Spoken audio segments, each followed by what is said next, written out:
Taps cut threads inside holes or nuts. This is a taper tap.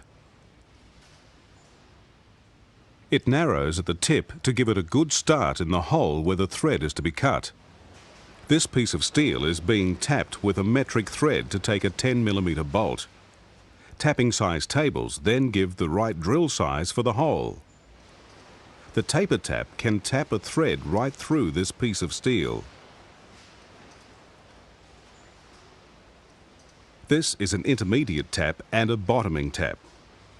To tap a thread into a hole which doesn't come out the other side, called a blind hole, an intermediate tap is used, then a bottoming tap to take the thread right to the bottom of the blind hole.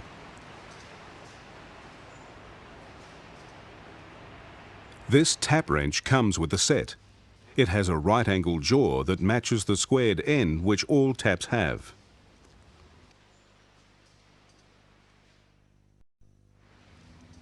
To cut a thread in an awkward space, this T-shaped tap wrench is very convenient, but harder to turn and to guide accurately.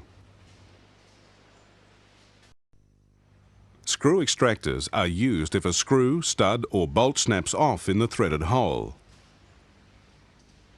A common type of extractor uses a coarse left-hand thread formed on its hardened body. After a hole is drilled in the center of the broken screw, the extractor is screwed in. The left-hand thread grips the broken part and unscrews it. This extractor is marked with the sizes of the screw it's designed to remove and the hole which needs to be drilled.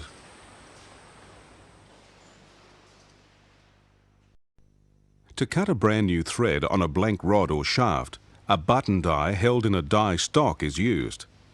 The button die is split so that it can be adjusted more tightly onto the work with each pass of the die, as the thread is cut deeper and deeper until the nut fits snugly.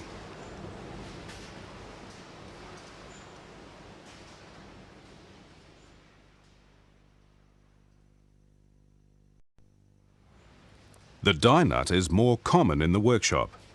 It's hexagonal to fit a spanner, and it's mostly used to clean up threads that have been damaged.